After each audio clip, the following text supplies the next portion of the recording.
I had a very small procedure done. I'm fine. The procedure that happened was I got my IUD changed. And so it's just a very quick little procedure where it's just like they change an implant that you have. I have been recovering. It's very normal. But yeah, it's an IUD. For those of you who do not know, an IUD is an intrauterine device. It is basically a form of birth control. It's a pretty easy one. You just get it changed every 5 years. It does involve inserting and removing a piece of plastic and copper. Well, for me, it's copper. Sometimes it has hormonal from your uterus and then putting it back in. So very fascinating stuff. Kind of next with the arm implant. I have heard many things about the arm implant. Some of my friends have gotten the arm implant and have had very mixed results because it does mess with your hormones quite a bit. I've seen how they do it and does not look pleasant. Yeah, so the way it works, the reason it takes a little bit to recover is they take forceps after numbing the area, and you take some painkillers usually to help them the pain. What they do is they grab forceps that pierce your cervix to hold it in place while they remove it and put the new one in. Varies from person to person how it goes. Thankfully, in the past and this time round, only like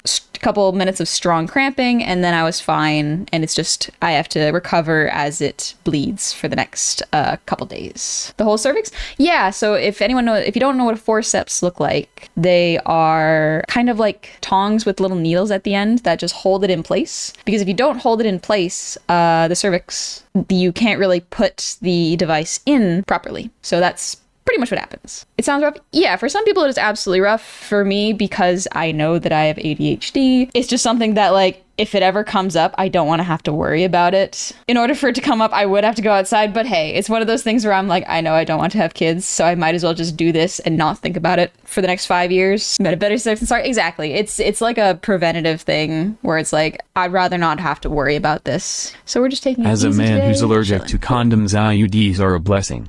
Mm-hmm. Absolutely. There are many reasons people use different forms of contraceptives. Do research. There are many different options for everybody depending on what their body needs and what they're allergic to, how they react to it. If one does not work for you, because there are some that are hormonal that mess with your body, and sometimes the hormonal stuff helps your body. It is case by case. Test until you find what works for you. That is the best advice I can give. The horrors of latex allergies. Oh my gosh, yeah. I think aren't theater seats sometimes made of latex? Like if I recall, that's actually a problem for people with latex allergies, is the like some very common things that you don't think of are made of latex, and that must be just so difficult. I hope that in the future and the present there will be many options for the mask and the PP havers, because I feel like they should also have the ability to control when they would like to start a family. I think that is extremely important. It is not just for the uterus, it is also for the other, the testes, I guess. They do have FEN condoms. Yes, it's very fascinating. They are hard to find, unfortunately, but yeah, there's so many there's so many different options.